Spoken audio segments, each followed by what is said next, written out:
Binunggo kasi ako nung isang araw sa anong kolong-kolong ko. Binayaran ka? Hindi nga. Nakakalungkot ang nangyari sa ating customer. Gasgas at basag ang inabot ng kanyang motor. Kaya dito ay hindi natin sasayangin yung pagkakataon na ibigay yung best natin. At ngayong araw ay magre-repaint naman tayo. Kaya tara at simulan na natin. Ang project natin guys ay Raider FI 150. So ito ang before niya. Kalasin muna natin yung mga fairings para makapag-prepare na din tayo dito sa project na ginagawa natin. Natapos na tayo magkalas ng mga fairings at ready na tayo mag-prepare. Ayan, at ang next step natin ay mag-aalis tayo ng sticker bago natin to liyahin. Kaya guys, kung wala namang sticker yung fairings na gagawin nyo, pwede nyo na kagad itong liyahin. So guys, dito tayo. Ayan, sa nakikita nyo, no? So meron pa natira na sticky ng sticker. So guys, ganito lang yan alisin. Gamit lang kayong gas at malinis na basahan. Then punasan nyo lang hanggang sa mawala yung tirang sticker na yan. Kaya kahit anong sticker pa yan guys, gas lang ang katapat dyan. Alright? So ang next step, bago tayo magliya, repair muna natin yung mga basag ng mga fairings. So gagamitin natin yung ating magic pandikit at ang ating maywagang powder. Ayan, at after natin lagyan ng ating maywagang powder, so lalagyan ulit natin ng magic pandikit para mas lalong matibay guys.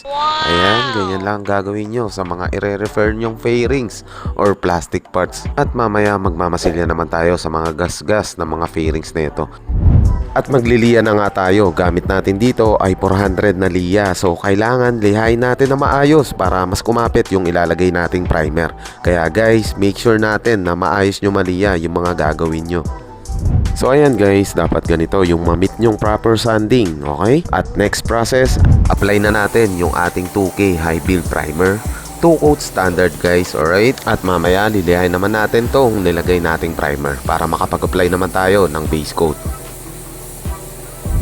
After natin mag-apply ng primer, masilya muna natin yung mga gasgas ng mga fairings. Pagtapos ay pwede na din natin tong liyahin para makapag-apply na rin tayo ng base coat. So guys, 400 liya pa din ang ginagamit natin dito, no? So pakinisin natin yung surface ng fairings at mas maganda lalo yung latag ng kulay na ilalagay natin dito. Tapos na tayo magliya kaya ready na tayo mag-apply ng base coat. Let's go! Ina-apply na nga natin yung ating base coat. Same color pa din yung ilalagay natin dito.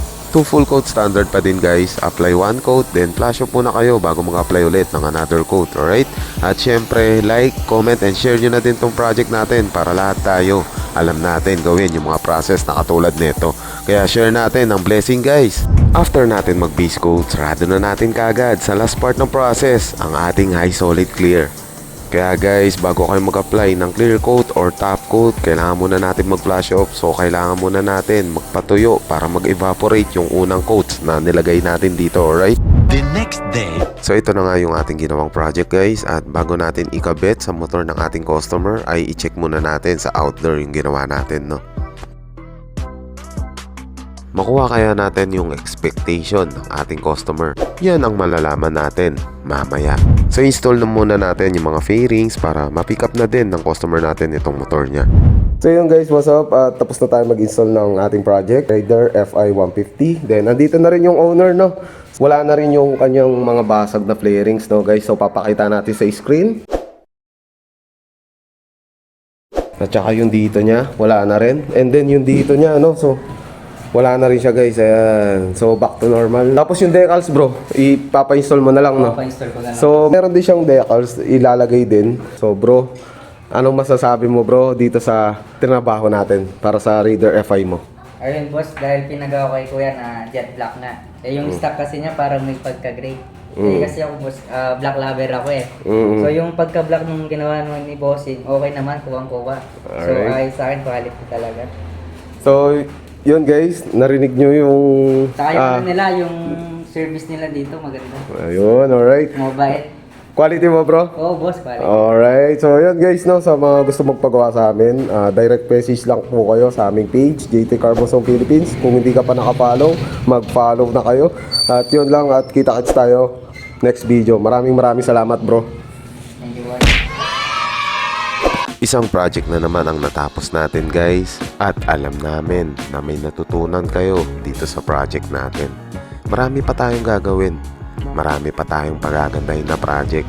Kaya maraming salamat sa suporta nyong lahat guys. At mag-iingat tayong lahat. May God bless you all. Kita-kits tayo next video.